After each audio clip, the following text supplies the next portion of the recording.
ขอความจริงทางการต้องมีความตั้งใจไม่เพิ่มต้องกินนะครับคือภายในองค์ตั้งใจนะครับสักคนหนึ่งนะครับลืมตาอ้าปากได้เมื่อจิตจะตาไหนแม่กับแม่โอ้ยคุณหอดกับพ่อไม่หรอกบอกแฟนเลยเนี่ยบอกแฟนนี่เปิดเป็นพ่อมาแต่จากบุญโขงนะจ๊ะสวัสดีให้บุญทองเลยครับ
ขอบคุณครับ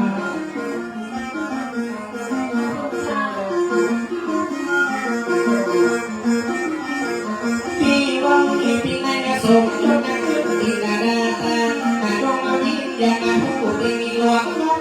ตาหาวิเที่ยวงานและได้บัวพัดเธอได้ยามาพัดมาหัวกินหัวเงินเพื่อจะขึ้นมาบ้านมันอย่าหลังนี้เชื่อสองอาจารย์ปีห้องงานช่วยกันนะมาเพื่อพูดที่ดวงตาขึ้นมาอันอาหารตั้งนั้นคนปีนึงเชิญพ่อพี่น้องอาจารย์ลูกไปกินข้าวตอนให้เลยเนอะวันนี้แดดทุ่งเสน่ห์นะเจ้าเดี๋ยวลูกทำเลยนะเจ้าอาจารย์บุญพงษ์ยุคสร้างของตาหาองค์มาผู้ที่ให้ตา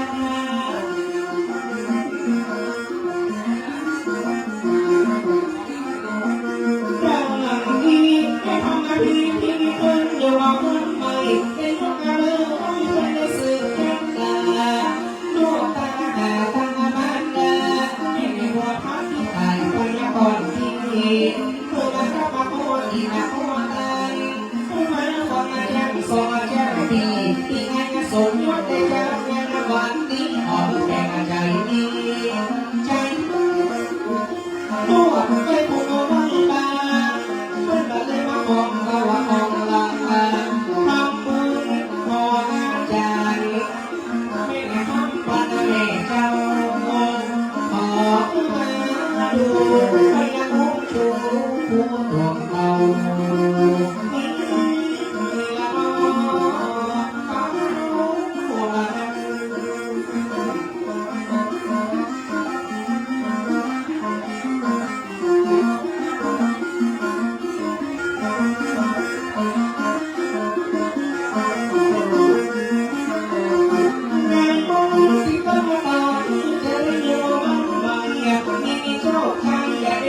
เป็นอย่างนั้นมันมาเลยมารู้ว่าอะไรอย่างนี้คืออีกตาตาที่ตึงออกมาถึงเขา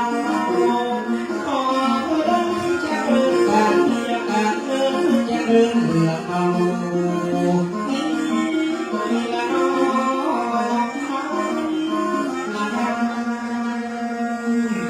โรยแล้วโรยแถมนะเจ้าโรยไปติ๊ก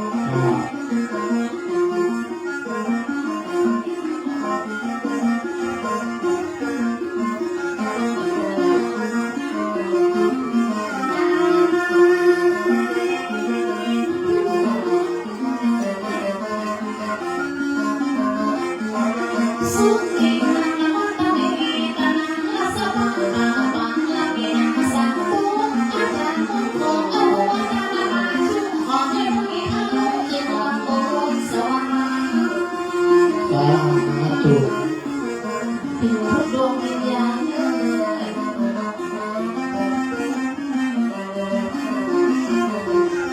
น้องไว้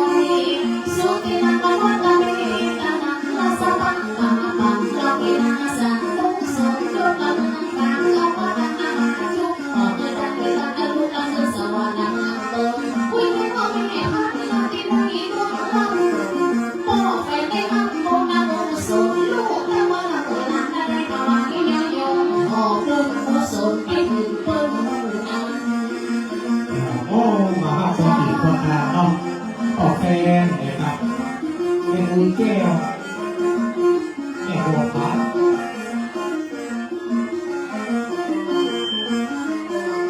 ขอเชิญตั้งนานตั้งน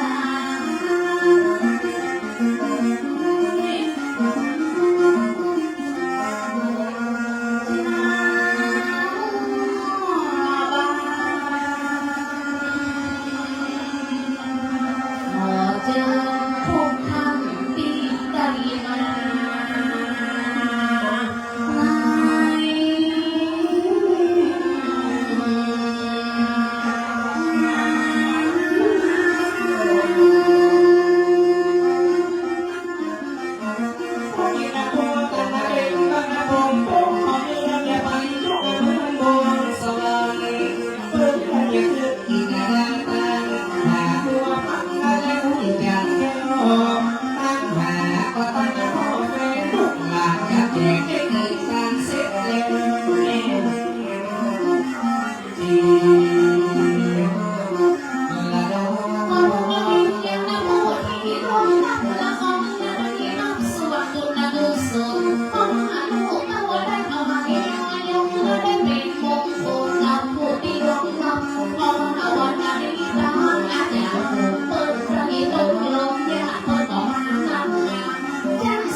ใครจะบ้านลูกค้าก็เรียนเชิญนะครับ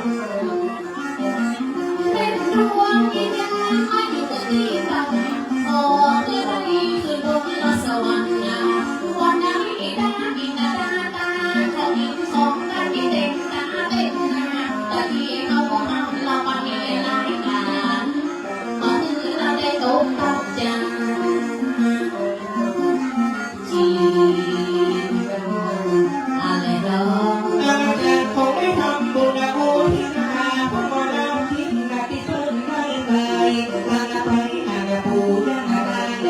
ที่เพิ่นได้ตายนะเขาเตือนแก่ปัญหาพ่อเป็นมีระมังให้พนักแก่ตามนะมาเมืองแต่เสียลูกหลานเดินมาเมื่อใดเก่ตาหาเข้ามาเก่ตาหาพ่อเป็น นอกจากพวกแฟนแล้วก็มีใครแถม ตั้งหาพ่อแฟนมีระมังตายจากไม่จะพาพาพอมาถึงเก่กรรมตั้งหาถ้าพ่อพักมีระมังตั้งหาแม่คนมีระมังเลยเจ้าแม่จึงรับชมหมู่มาพ่อมาดูโคตามเจ้าเจ้า เอาอีกพี่น้องของแฟน ละน้อง มีเป็นกำลังฝันเรามีเป็นกำลังใจฝันพ่อฝันมีเราเป็นใจกันนะพ่อเราวันนี้เราได้ต้องจะได้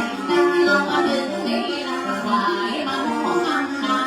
ในความที่ได้บอกเราหน้าผมไม่เป็นมาทำเอาวันแห่งฟ้าเพื่อมาขอเจ้าของบ้านได้มาขออวดการผู้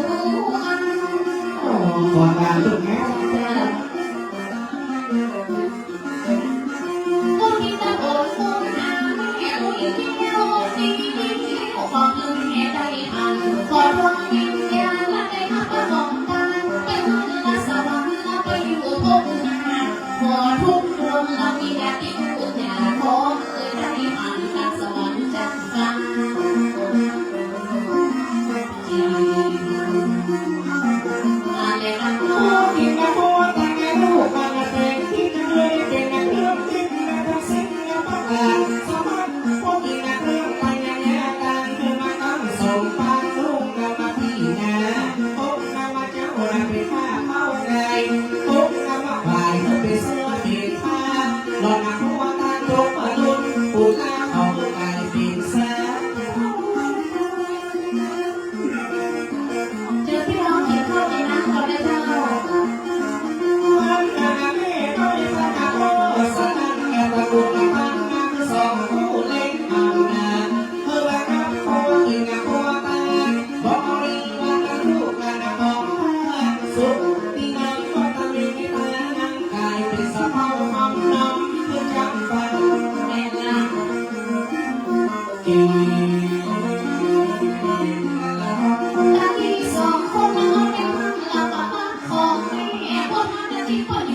งฟ้าตอนเดียวมาสองคนมาเอาใจรักอยู่กลางคนไทยแต่งงานเคยมาแดงฟ้าคนไทยอยู่กับอีพ่อเสมียนไทยเต้นเราก็เปลี่ยนเราก็เป็นพ่อบ้านนาเอ็นดูพันเจ็ดอายุของแม่ก็ยัง โอ้ไม่ผ่านโคมมาได้ดูครับ อายุละได้40 วันไทยพ่อหน้าโหดตึงมานาชีวิตพ่อแม่เด็กกันเพิ่งเรียนเรียนยังเลิกพ่อก็เพิ่งอยู่ที่อำเภอฝางไปหมอละนับไปหลายปีแล้วเรา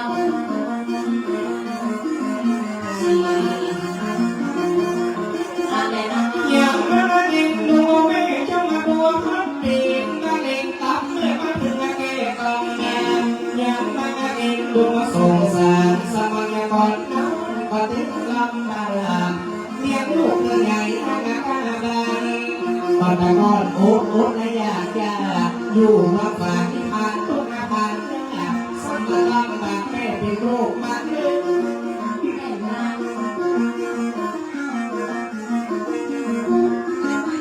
อย่ามาเล่นโดอย่าให้โชว์ร่างกายนะบอกว่าต้องกินอายุ40ไปสมาเป็นมะเร็งติดที่ตับนะก็เพราะมาลำไส้แต่บอกมาลำแบบมากหนายุบยาบอกมีของเจ้าโอ้มาหาแก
หรือน้องนุ่มนี่น้องยา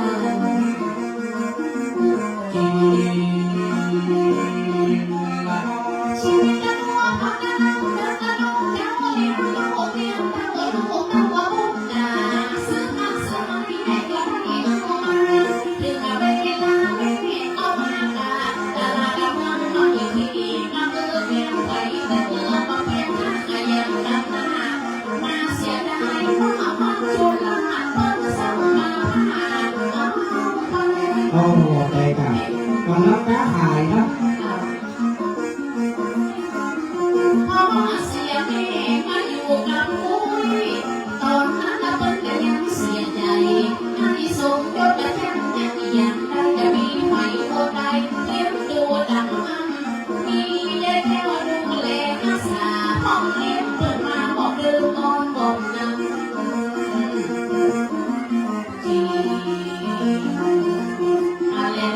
สมบูรณ์บัวพันและแม่ไทยแม่ก็งานคนละทางก็พอถึงประมาณแล้วก็บอกผู้เด็กเป็นเป็นกรรมเอาของมาไทยกับเทียมบ่อยนี่เราเมื่อฟังนะเอามาได้เรียนที่ไหนก็เพียงเลี้ยงลูกเพียงเป้าสารฝากลูกทำมาดีเราเมื่ออุ้ยจานได้พ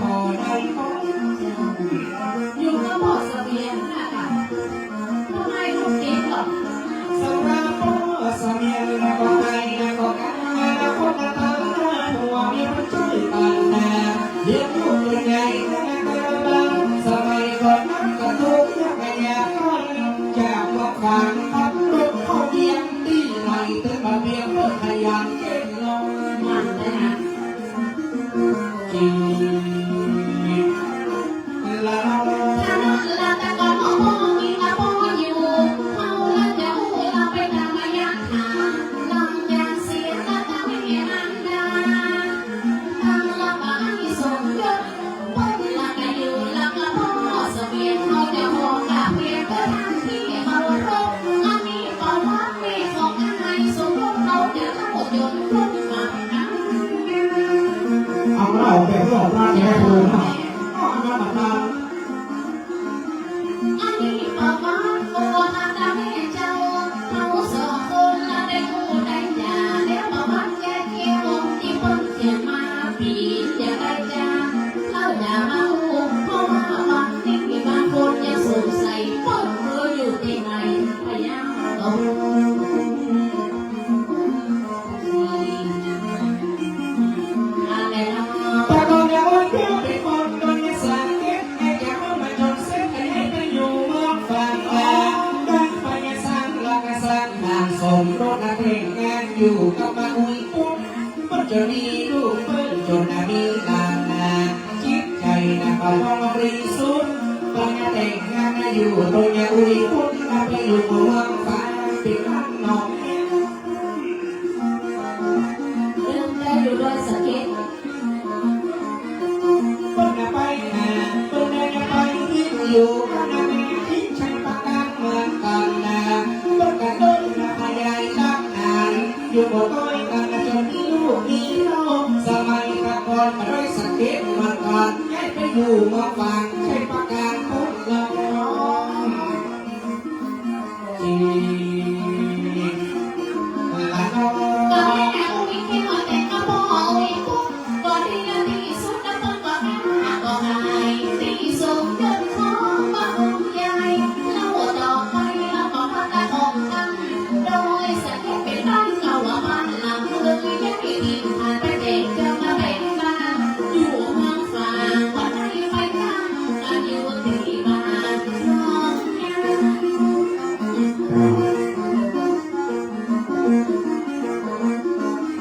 ก็แม่อุ้ยแค่ละไปยังมาหน้าคนเต้นละมาหน้าแต่ตั้งใจเอาขึ้นไปวังฝางแล้วไปอยู่ดอกยาวแม่อุ้ยของเอาละจะเอาว่ามาคนใดยังลูกเอาคนใดยังหลานไปอยู่เมืองฝางบอกเดือดร้อนกบนำ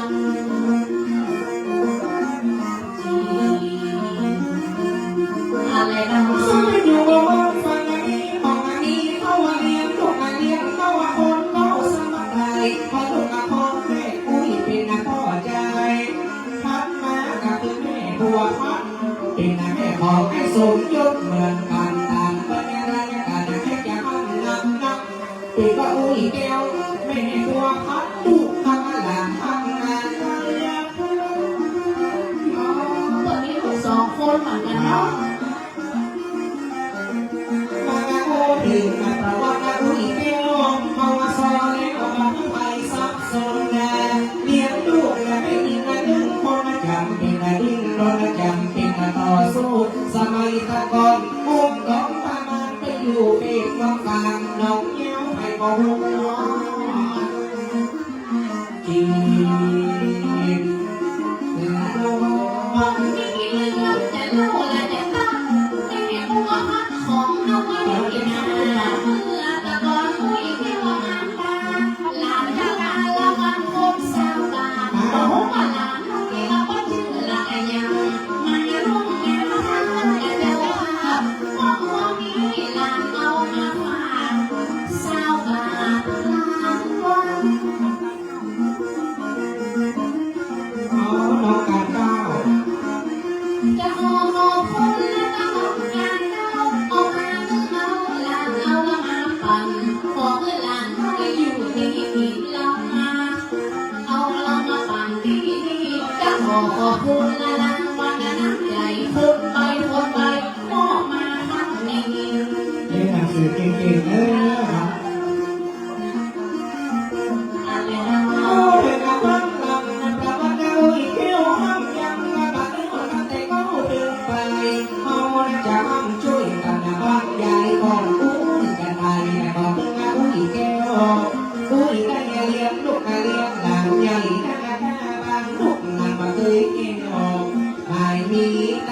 คุยเที่ยวเที่ยงลานสมยศพันนะ กินดูเลิกเพราะว่าไม่เที่ยวเนี่ย เป็นไรฝ่า เป็นโรคพิษเดือน ก็จะพบเพราะว่าคุยเที่ยวข้างหลังอยากเที่ยวแก่ตาสมยศในเรื่องพันนะแต่ก่อนคือละนกว่าอีให้ทางแต่ประวัติเมืองการเป็นจะได้มาผิดกันก็จะนิ่ง น่าว่า จีละน ตอนนี้บัวข้างเมืองได้เกิดอะไรข้อเข้ามาขึ้นของมาเมินมันหลายปีคนเหนือเขามาเล่าวันนี้มันจะต้องมีอยู่คอยหนึ่งเก่าคนท้องนั้นว่าอยู่เดือนไผ่ตึงแล้วก็เพียงแล้วก็เก็บคนเราเอ็นอุ้ยที่รอของเราที่เล่าอุ้ยเขาเป็นลมที่เดือน โอ้แต่ว่าไม่ถูก โอ้แม่นะ เป็นยังไงโดนผิดแล้ว เดี๋ยวฟังอยู่กันมาอยู่เดือนตอนนั้นเราจะได้อันโอได้ไปเปลืองห้องตอนนั้นคนอยู่ในเมืองเพื่อนบ้านแอบลองบอกทางดังอันไอ้ละคือคอยว่าเขาเที่ยวนักหูสูงลงขึ้นหูอีกแค่ตอนนั้น โอ้โหเอาแค่น้ำปูอ่ะ มันจะสร้างออกไป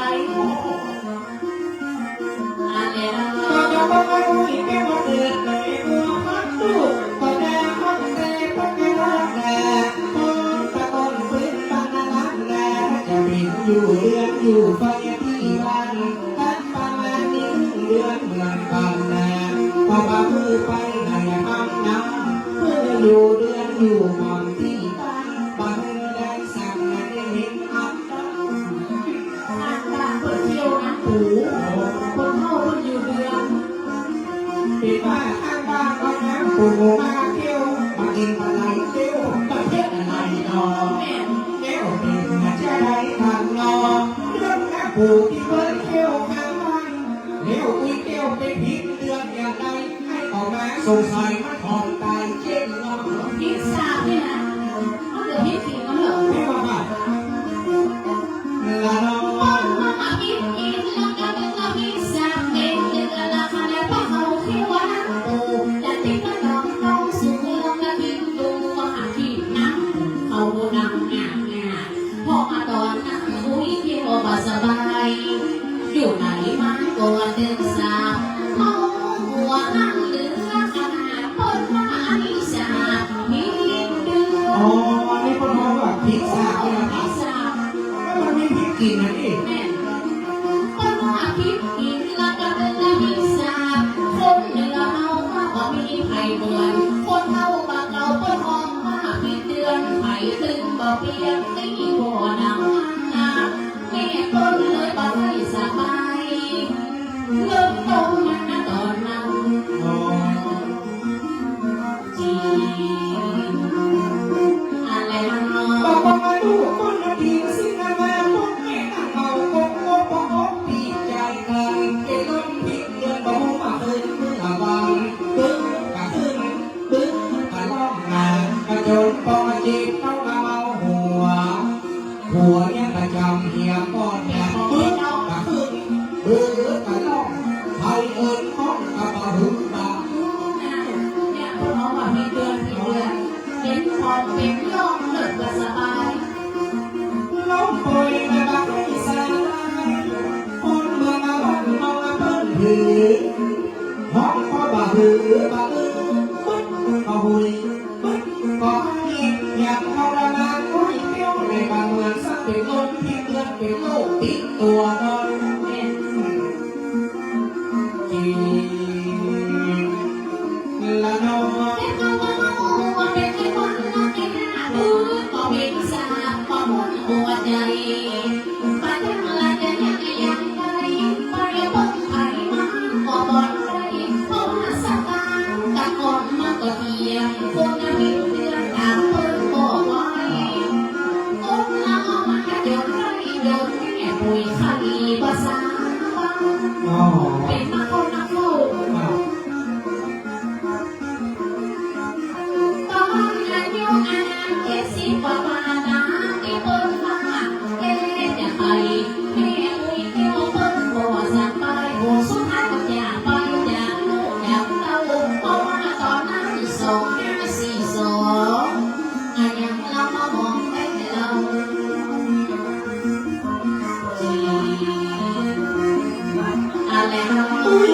พิมพ์เงินจนมองจนสู้น้ำหูน้ำมูกน้ำเป็นเส้นเป็นสายมันยังที่มันยังเป็นละมุนละวายอยู่คนเดียวเพราะว่าอะไรเพราะอะไรแต่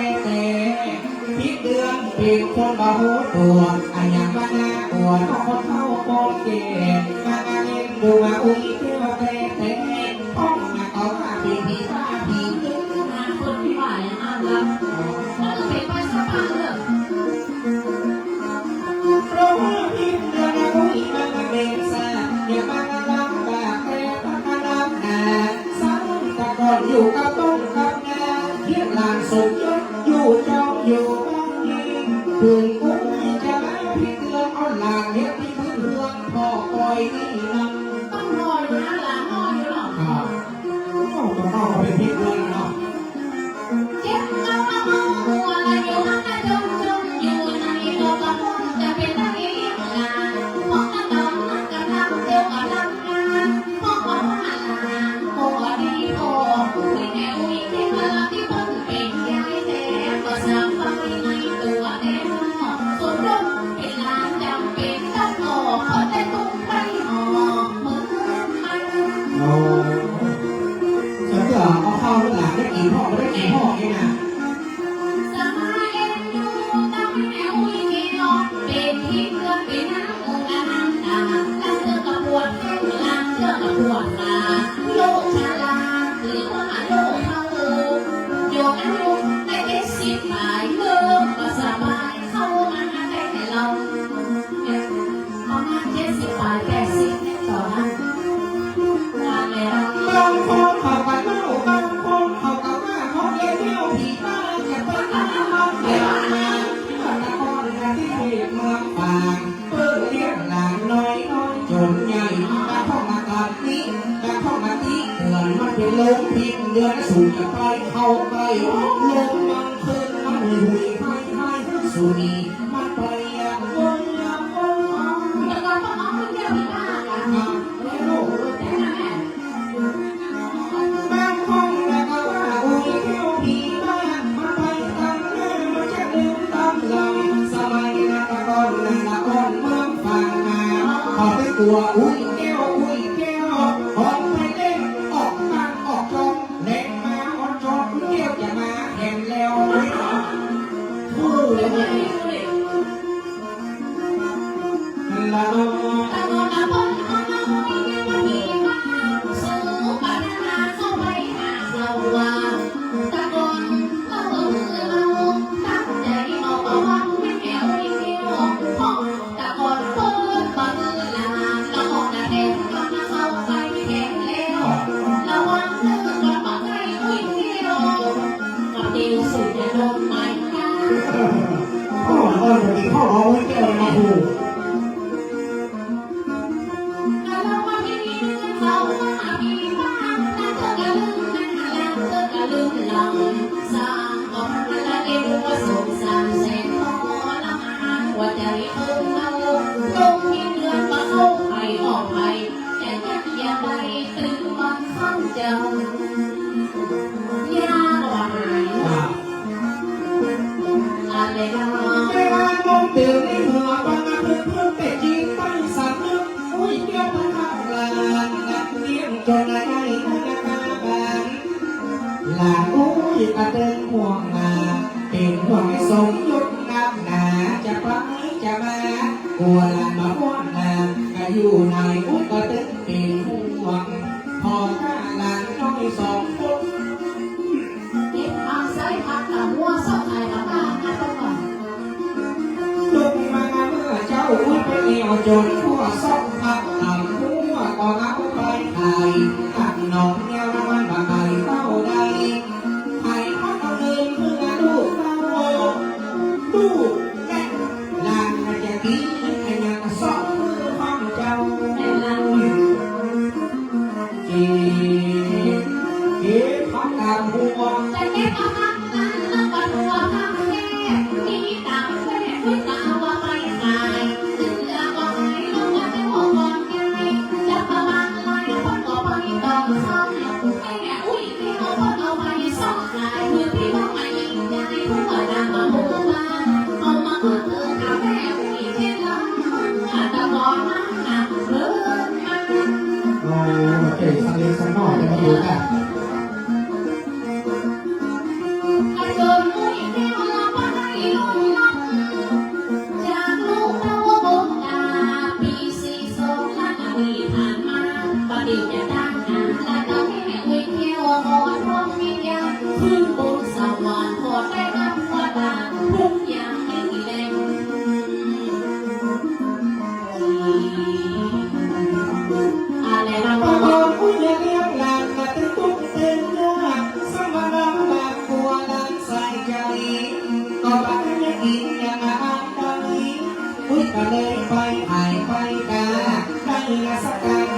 ตัวสองตัวเอาพักที่เสื้อที่หัวแม่ที่จะได้ยังหลานลูกจะเริญก้าวหน้าเอาเบียงแม่ผู้หลานจะเอา ร้องไห้มาร้องมา หมอมาที่เป็นลูกเป็นลู ลู ก กไม่หรอก เพื่อนหลานนะชื่อว่าหลานนกปุยมันมาเป็นคนนักขยันเลี้ยงจนใหญ่เรื่องงานบางสมบัตินามาหลานสำเร็จว่าเอ็ดดูอุ้ยเกี่ยวสมาถึงแก่กองสมาไต่ตาลานก็ไปเมินแล้วนี่ เป็นน้ำประทานหาตลอด เสียเมื่อไรหาอุ้ยเกี่ยวเนี่ย ก็พวกอาหารลูกทำเรื่องขนาดพอนบนมือขาดก็เรียกแก้วละปีรุ่ยเที่ยวละไปมองละนำคนเราคนจะไปส่งคนพวกตะกี้ว่าปีสี่สองเข้ามาพอมามองเล่ากันยกลบอีน้าไว้ทางตั้งไปส่งยกปีสี่สองมอละ โอ้แม่ก็เสียว่าแม่กลัวพักกัน เจ้า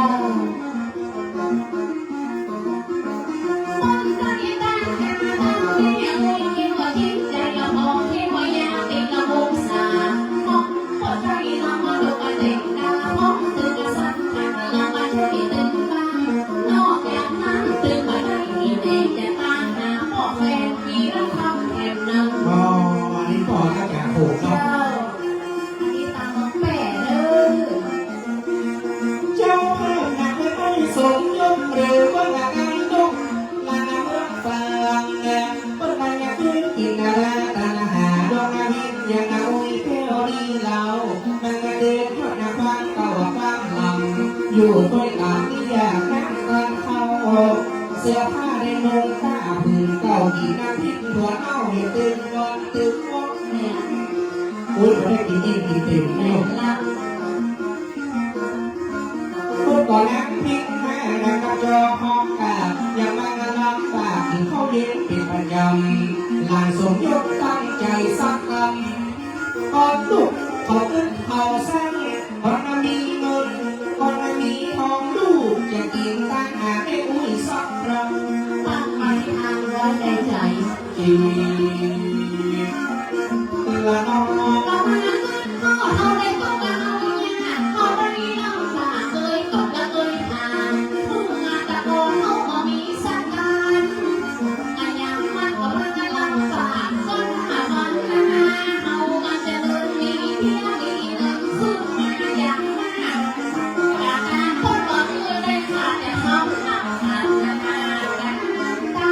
อ๋อนี่คือความตั้งใจ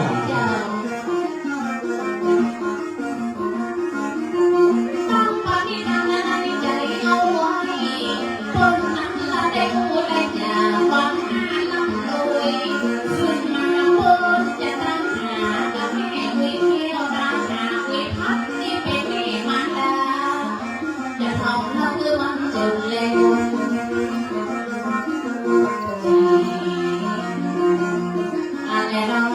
ไม่สมยศนับมีคู่คิดมามีคู่ชีวิตมาเดินอย่างมุ่งคงมันก็อยู่กับตัวกันนะเมื่อ17 กว่าปีเข้ามาแล้วเจ้าเปิดช่วยกันนี่เปิดช่วยกันหากะทิชีนาลีมาเปิดละบัวไทยเล่า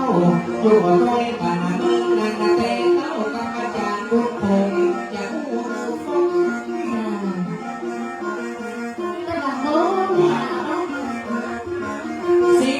17 ปีในสมัยก่อนมา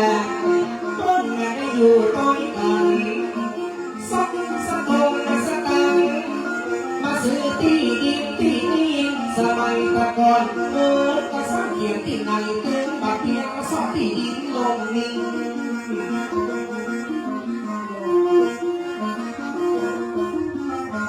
ขอบคุณครับ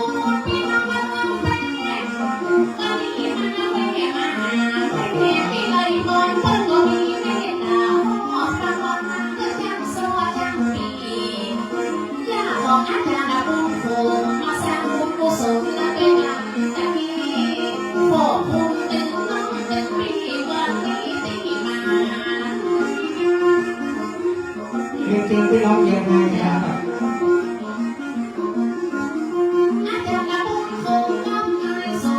น้องผมเห็นว่า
ไปประเดี๋ยวอะไรก็สบายสอบเล่นไรเจ้าจีละนอ ลูกปลืมพ่อลูกปลืมแม่พ้นคือว่าให้แต่ผู้บ้าอย่าอาจจะกระพุ่งคงอยู่แต่กันนะลูกสิกะลูกหาทำมาตลอดเมื่อเอาอาจจะคงให้นะคงจริงอาจจะเมืองในอาจจะเมืองนอกสิ่งข้าโพดปัญหาตลอดมาเกี่ยวน้ำนอง ต้องจองคิวไม่ได้ดูเลยโอ้ ก็มองต้นเกงที่อันหลายกันมีดึงหน้าคู่มากันหาลูกศิษย์มันนักเมืองนอกเมืองนาลูกศิษย์ได้ลูกหน้ามากันที่บ้านดาวอันนี้ลูกศิษย์อาจจะได้เล่าเพิ่มกินอย่างเปิดบ้านกันมาเราจีอะไรบ้าง จะนำบุญคงนำจากเมืองเมื่อยที่ได้ไปกระทำบุญนำเมืองกันลูกศิษย์ภาคกายภาคกันต้องคนมาเดินกันนำมาจากเมืองก็มีอย่างคนก็มาปรึกษาอย่างนักรู้บางคนได้คนได้บอกว่างานเมืองนาถึงบอกว่าเมืองก็เอาพวกนี้มาจอดกับอาการ โอ้คนเชื่ออาจารย์ไปมองนอกนะ โอ้ โอ้ไปทีปุ๊บมาจังหวัดเถอะ โอ้เอาได้ไปซอยอีกติ้วกับเราด้วยกั ค่ะ น ค่ะ โอ้เด็กลูกลูกสิมันไม่ต่างอะไรนิดอ่อนก็จากโคงวันนี้มาสิริมงคลลูกศิษย์ลูกโยมก็มาช่วยตีต้นมาจะนวดอีกตาตะกูลมีระคำใส่มนต์แม่พูดลิงจีละเรา จะใส่มองไปอันนี้เป็นไฟพ่อฟังก่อนน้องพ่ออาจารย์คงวันนี้เพิ่งสร้างส่วนคงละกุศลเอาไว้ย้อยลงไปเมื่อพ่อเจ้าพ่อของเพิ่นชื่อว่าพ่อแฟนมีพระคำนามสนุนเล่าพ่ออาจารย์คงเป็นลูกเป็นเต้าเพิ่นมีลูกเต้าลูกตน โอ้ คนเดียว ไม่ว่าไอ้ลูกเขา เจ้าพ่อแฟนแต่คงมีราคาเราเท่าฟังชื่ออาจารย์คงอันนี้เขาเรียกว่าลงลงเขาจะทวงกันมาอันนี้ที่เพิ่นเขียนมามีใครทอดแล้วก็มันลายเช่นเราแค่ตาก็จะหายไปเลยเอาอะไรนะ โอ้เด็กมาพ่อเป็นพระสมัยก่อนเก่าพ่อนี่เขาก็เป็นครูบาอาจารย์พ่อเพิ่งเก่งศักดิ์สิทธิ์เล่นยันเพื่อผู้จับตามควายทางเมืองแต่อีพ่อได้สมรสและแต่งงานกับแม่เป็นสีวิรธรรมแท้ๆเพิ่งไทยบ้านเขาที่จำวัดแม่ประเดี๋ยวเพิ่งเอาแม่มาอยู่บ้านเขา บ้านคนมีหลายปีหรอกสังสายเพื่อน โอ้เด็กพ่อเป็นกันดีแล้วเป็นลูกกระเบนโตในจะทำเหมือนกันลูกไม่วิพงตะบุญมีรักมาลูกปะวิพัดเมืองเป้ก็อีบ้านต้นมนตะบนแม่คำมีมาแค่บนเอามีเป็นไปซอห้องนี้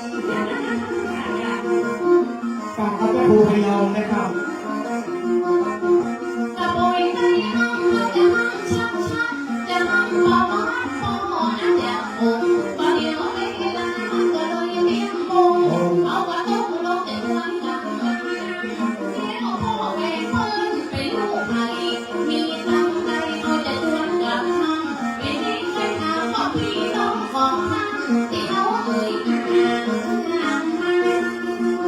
พี่น้องก็ไม่ได้มาเหมือนกันเนาะ โอ้ต้อนรับนะครับเป็นผู้บอสอนเด้อศิลปินแห่ง ตอ ชาน ติ นี้ตึงพี่ตึงน้อง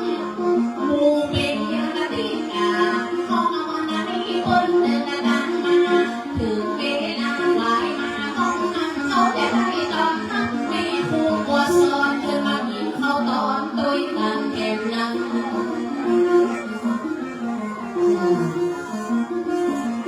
อะไรนะ จะพอมาต้อนรับกันได้คงบัวสอนลูกหลานจำต้องในบ้านกัน ยรติแก่ลูกหลานศิลปินแห่งชาติให้สมทุกบ่มีปัญหาให้ได้เงินตามมาเลิกนานขนาดลูกหลานไปได้ค่ายังเป็นห่วงไปขึ้นเป็นลูกศิษย์ของคุณแม่บัวซอน ต่อมาใจกันอย่าโอพิลูกศิษย์คนโอพิแม่บัวซ้อนเหมือนกันแม่มือเกี่ยวยังมาร่วมในงานเรียนเจนะเข้าไปยังได้บ้างไปยังพักบอลทางอัธยาศัยหน้าบุญเงินใหม่แม่มาช่วยเบาแม่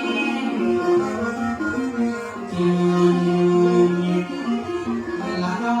ไปตีเลยแม่ก็ไปก็พบว่าเพื่อสมยศแม่เป็นต่อมา แก่อ่ะ ว่าเป็นลูกศิษย์และลูกอาแม่แม่ตาที่เป็นเจ้าภาพแม่บัวซอนลูกเอามาดีท่านใจดีเจ้าคณะวันนี้ตั้งคณะเจ้าภาพเพิ่มขนาดจะได้ ก็ให้สมดุลปฏิบัติเอาไปอุ้ยบัวซ้อนให้แม่แห่งคนนะครับ แม่พ่อเป็นราชาเอกเข้ามาปัตตานีออกงานว่าหลายสิบปีห้องนอนนั้นที่แม่เป็นใจดีได้มาร่วมพิธีระดับตัวเงินบางเลี้ยวเอาละจะมาโอ้กันวีละคำทำพ่อเพิ่งเดิน ก็ตระกูลกำวีรธรรมบอกว่า ไปหาพ่อแฟนของน้องอะไรนะ สำหรับพ่อแฟนเป็นลูกอาอุ้ยพักนะจากต้นนักพักฟ้าของไอ้คงนะแม่อุ้ยชื่อเป็นอุ้ยพงพิราคำและก็ยังนีลาเฮ้ยน่าจะกินกันไปหาแมวนางบัวหาพันมางานเรื่องเจ้าแม่พ่อแฟนนี่ละคำนี่เราตายละลูกเต้าละไปถึงเมืองนะขอบคุณครับ โรยแล้วโรยแผง ขอบคุณอาจารย์คงต้องรางวัลมาฝากเธอมีโชคมีว่าแต่ที่เช็ดเป็นอย่างเจ้าหน้าที่กินอาดากันมาทิ้งแย่นะผู้บังเกิดต้องมาเรียนตามพ่อแม่มาต้องกินเองได้ทางงานแต่เจ้าจริงละน้อ แต่ว่าพ่อแฟนอีกคนยังมีคนรักยังมีรักแล้วอีแม่เป็นสีเขาจะทำกันอะไรแม่เป็นสีประเดี๋ยวแม่ปุยต้องว่าแล้วก็อยู่กับสามสายโอ้พ่อใจเอากันเป็นละหันเลยแม่อาจจะต้องยังนะปุยเขาจะช่วยดูแล แม่เปิดมีห้องพักอยู่บ้านข้างใน แต่ว่าอาจารย์เปิดจะเสียพ่อแม่เทศสียังช่วยเอ็นช่วยเน่งเพราะว่าบาดเดียวก็ช่วยกันดูแลโอ้มานั่งแก่แม่ก็อยู่ที่บ้านนาเพราะว่าหัวอกก็เป็นเดียวมอมีลูกคนเดียวคืออาจารย์เท่านั้นจีอะไรนะ สามอาจารย์คงกันได้คู่กับแม่เรื่องเมาแล้วเก็บไปอยู่ต้นกันบ่ลูกนั้นบาลังบาลออยู่ต้นกันบ่เนี่ยมาอยู่เชียงใหม่พูดแม่จะชื่ออย่างหาแม่ได้เมตตาเอารางวัลมาปั่นให้รางวัลได้มาปั่นบอกว่าเมื่อมีโชคมีใจเมื่ออยู่ดีกินดี ขอบคุณคุณแม่บัวหาและเจ้า แม่บัวหาสำหรับแม่บัวหาเพิ่นก็เป็นลูกเต้าพอมาเล่าตามบรรยายการลูกป้าอุ้ยพัดแม่อุ้ยคงมีละคำตัวแม่บัวหามาอ่านเอาตะกี้คนที่สั่งคือวิ่งไล่พรให้ก็ตึงรับรองอีแม่ตั้งไล่ลิง โอ้ยจะเป็นแนวเอา ละน้อ ก็แม่บัวหาคนเป็นพี่น้องก็บอกคุณเจ้าเอารางวัลมาหาบังก็วันนี้เราได้มาร่วมงานมาเรียนมาตั้งเราได้งานบ้านใหม่จากเมืองเพชรเราก็ได้มาเรามาถึงเวลาเราก็ยกมือไหว้จากเมืองเพชรเราก็ไม่ได้จะไม่ได้มาบ้านนางบ้านเด็ก ครับ ขอบคุณมากเลยเจ้า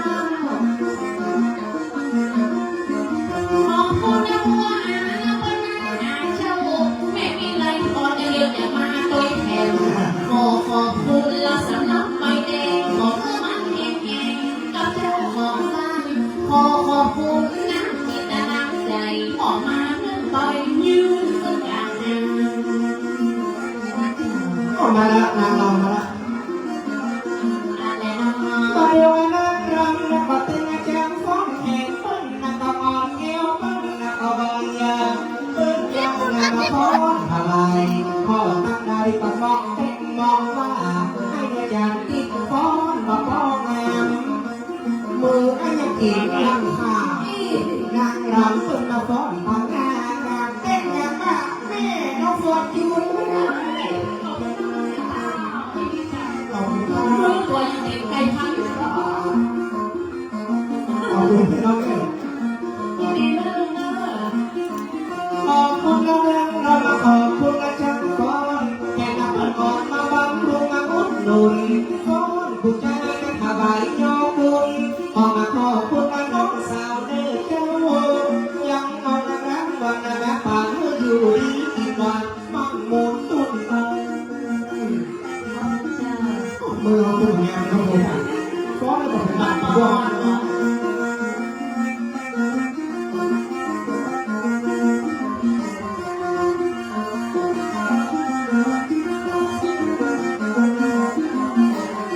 สำหรับพ่อแฟนตระกูลพี่น้องคนนี้ต้องการ4 คนพี่น้อง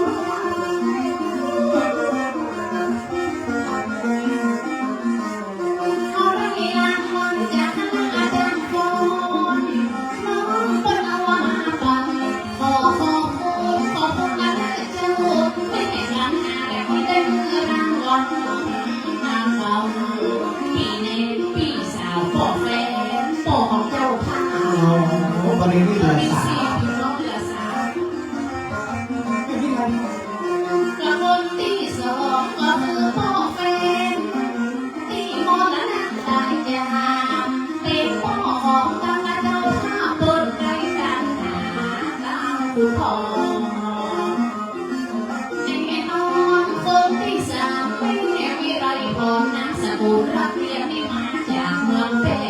คนนั้นที่แสบแม่พี่ได้พรและพ่อเลี้ยงสิ่งทองคนที่สี่สุดต้อง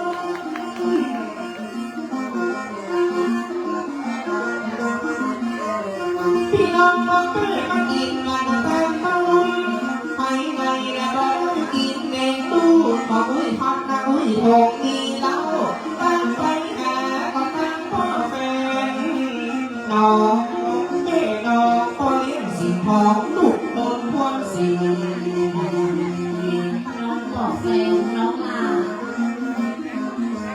บ้านมาเป็นห่วงลูกก็มาเด็กนานทอดบุญถึงบ้านกันเลยมาว่าอีพ่อนักจากผมอยู่เชียงใหม่เฮานี้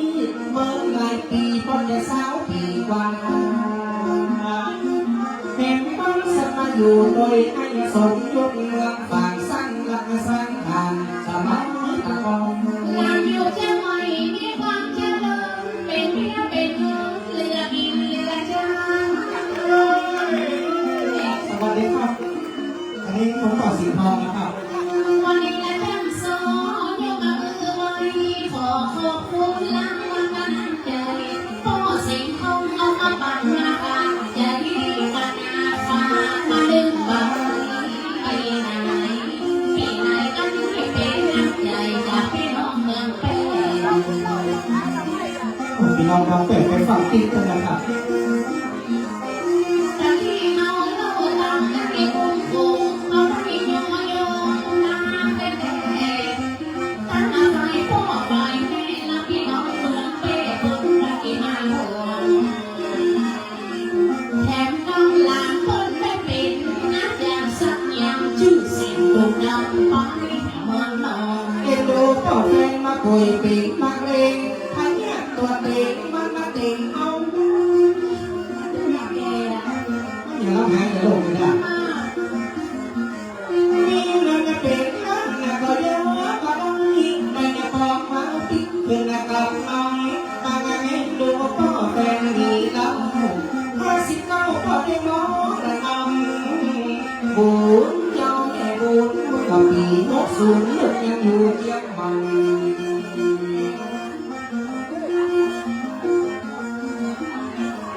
วันที่10 พฤศจิกายนลูกหลานเล่นคนก็เป็นห้องเป็นไข้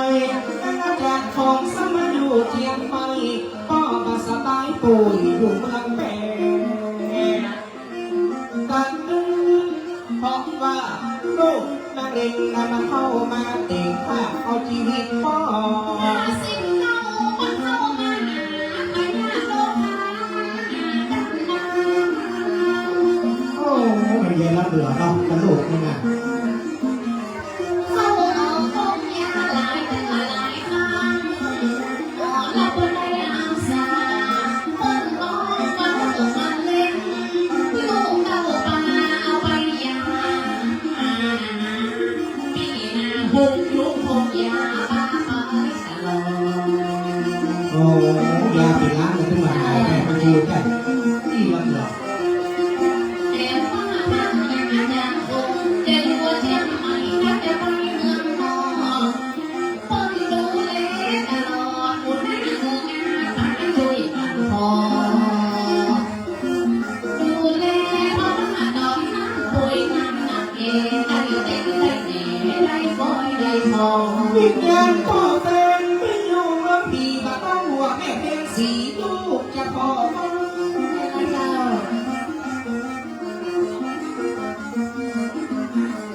มาบ้านเดียวกันลูกมาว่าสร้างบ้านมาหลังมาอีกดูโมเลบ้างคือแม่เพลงสีพ่อเป็นมาต้องเป็นห่วงพ่อวิญญาณพ่อดังฟังดีแม่นี่สำหรับแม่เพลงสีลูกจะขอจะพอ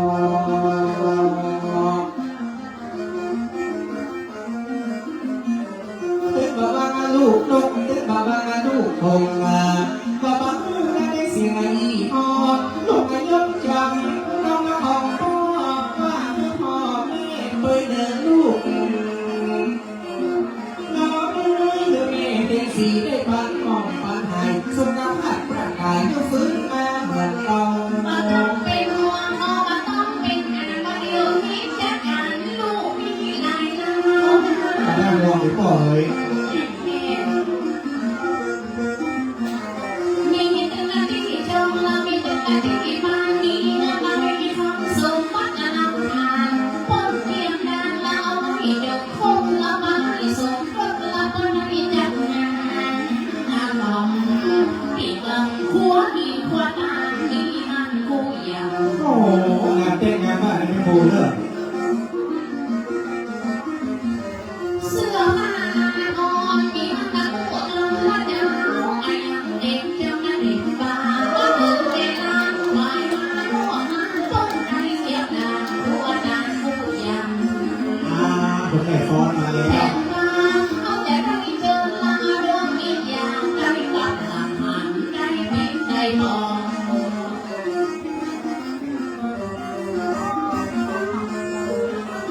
ขอบคุณรางวัลแม่ต้องฟังแสงแม่ยิ่งแสดงฟ้อนมารอบนึง มองฝ่าเดี๋ยวเรื่องอายมองแปลก พี่น้องเมืองหลังมาร่วมงานที่ขอโชคดีนะพี่น้องเมืองฝางขอบคุณรางวัลแม่ร่วมงานให้สมยศในมาร่วมงานจากแม่ตามคนดีมันมาล้านปีอีป้อ ขอแสดงเขาให้แก่ไม่ก็ยังใหญ่อยู่เหรอแม่นะ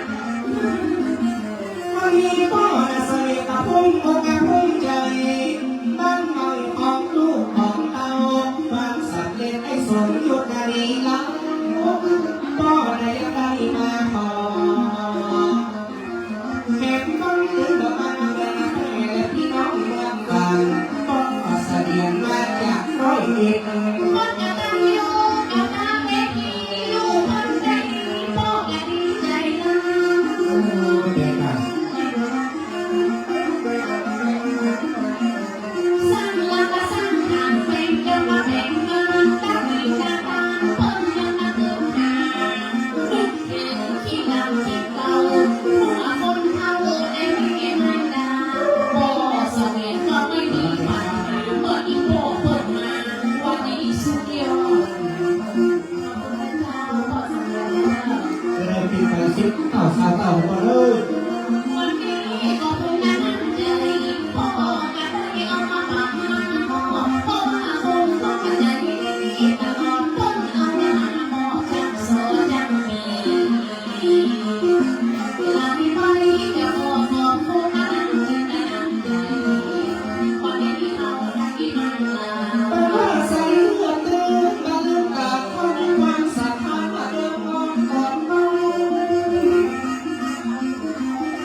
จบต้องแม่นางก็เลี้ยงลูกพนาหางตกออกมาเองถ้ากระเป๋าแล้วถ้ามาปูมันก็คืนเลยต้องเป็นมาล้ำมันลำเป็นลำสูงนะสักเป็นลำปูนะมันงามต่อสาวให้มาหาหน้าตาดีแต่เจ้าวันเพ็ญผู้เฝ้าหัวในขึ้นไปเกี่ยวกอง ยังไม่ได้ไปนะ แทงต้นและกับเดียวปูซ้อมาไปเกี่ยวตุยกับทุกแจ้งซ้อกันหลังมีนักนักงาน ต้นข้าวโพดหน้าบ้านไม่นานเป็นวันอาตาหารเป็นวันสัปดาห์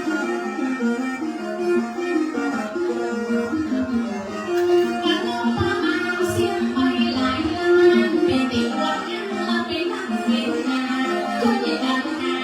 ช่วยกันทิ้งจนมันมีขึ้นมาปิดลำหน้าที่งานเถิดเชิญทุกอย่าง โอ้ความมาหน้าอุตสาหะพยายามมันจะถูกเนาะ พออาจารย์ผมว่าสบายสบายเป็นสไตล์คนอยู่อย่างบ้านยกเอาเพิ่งลงมาเป็นตัวอย่างเป็นที่หลวงงานกับทางเจ้าภาพแต่ดาก็ด้วยกันที่เราก็ช่วยกัน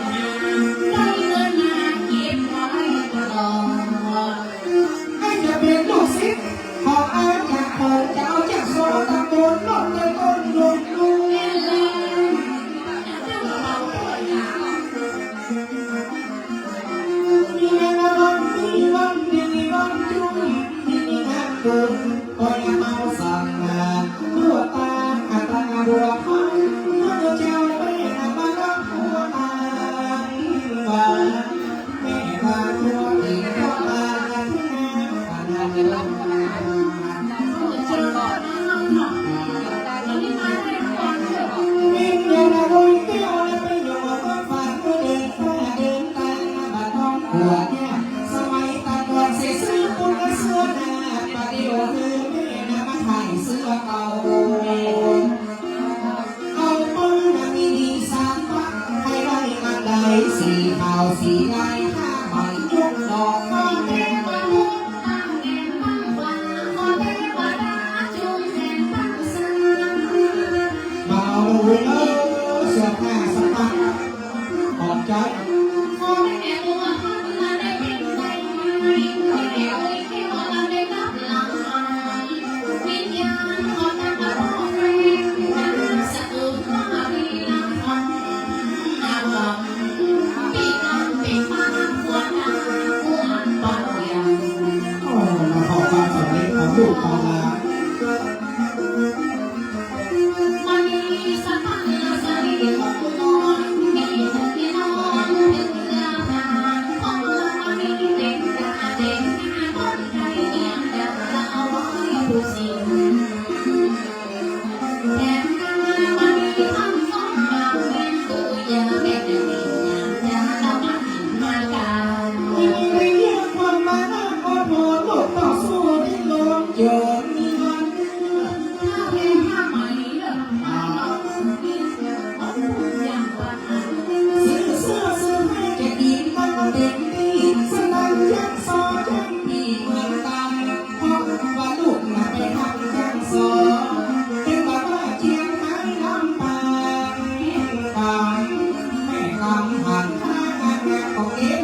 ออุ้ยจะได้สบายต้องซ้ำไม่ไหลมาได้มันทำเรื่อง ตะบอนหลานน้อยตาไม่ได้สมัยตะก่อนนะเอ็มดูมาอุ้ยเป็นน้องพ่อกับพ่อว่าพี่นาพี่ปุยเสื้อผ้าพ่อบาลัยนุ่งพ่อมาหาตั้งมาบารอยหอยเจ้าแม่หอยสุกอยู่เป็นสุกอยู่เดียวขึ้นเดียวน้อย เกิดขึ้นเมื่อกี้เนาะ แม่โอ้ยก็มีความกำลังใจเลี้ยงหลานขอบใจนะเอาข้ามเพลงฟังมาเสียงโอ้ยเลยนะบ่มีเงินแล้วเอาไปยาแก่นอนให้อุ้งแก้วก็ได้ไม่วัดก็ได้สักครั้งบัดไลมาสบายมาเดียว ตะบอนคนตุกเงินคนบอนหลายก็เดียวคนสบายก็ได้ไปเรื่อย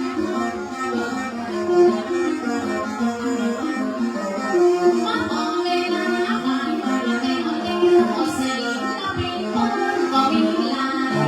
มาเดินยังมีละปุยขอขอบคุณพระเดียวเทียงหายสำหรับฟังต่อไปเขาได้ฟังไปและจะส่งหลังเป็น จะได้เรียนจริงนะครับขอบคุณครับคุณ เอาไปหาลองให้จะมาส่งเงินต้องหาวันไหนแล้วมาเต้นมาเต้นเด็กมาเที่ยวมาแล้วมาเดินมาแปะที่แน่ๆได้มารถฟังใหม่ โอ้ยนะครับ แถมก็คำเดียวมาฟังให้ฟังมันจะได้หานั่งทางและอยากหาหลายคู่ โอ้ขอบคุณแม่ครูจากซองนี่ไปไปสู่ ยังไม่ทันได้ด่าเนาะ ตายต้องมันยังเสียงต้องมาบอกว่าแม่มอนมาในบ้านรุ่งกินนักจังวันนี้นักบังไม่สมยศมากันมุกนักน้องเพลงแหนเสียงพี่ได้มาร้องแงตึกบอกว่าเมืองน้องนาเมืองแพง โอ้กระหังจืดจากซอยผ่าแพ้โอ้ย ยินดีต้อนรับน้องพี่น้องหลายท่านจะมีความดีนั้นได้และเป็นเจ้าวันเดิมเก๋บอกมาเที่ยวมาลีลาตั้งเมืองไปละที่ละที่มาน้องไม่มีปัญหาจากคงบ้านมีสมรสมาเอ็นดงและเราเหล่านั้นจะขอขอบคุณที่มาลง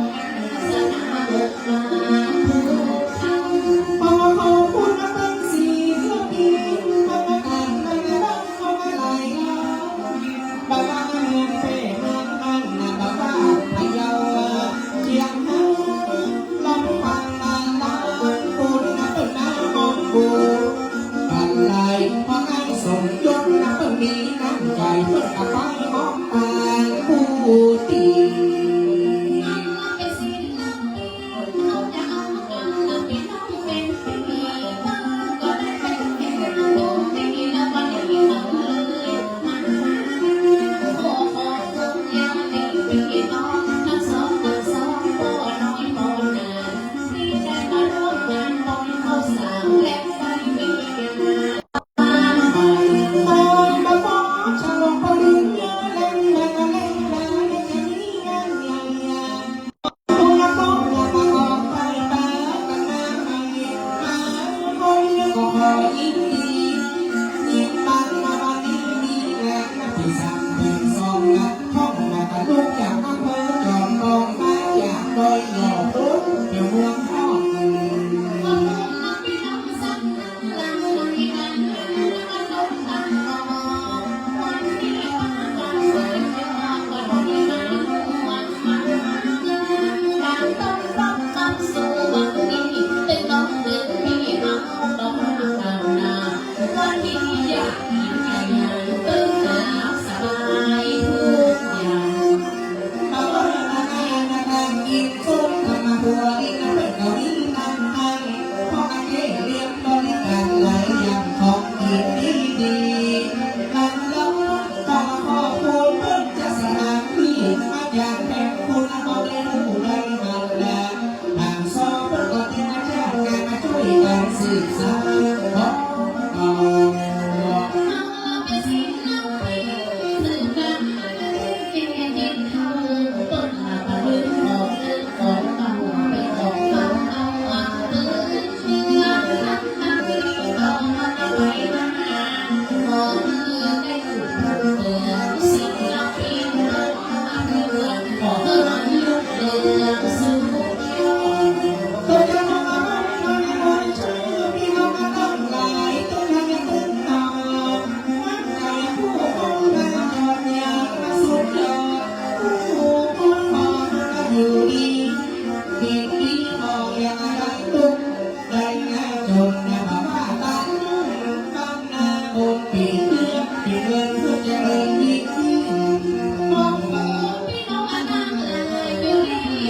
จอง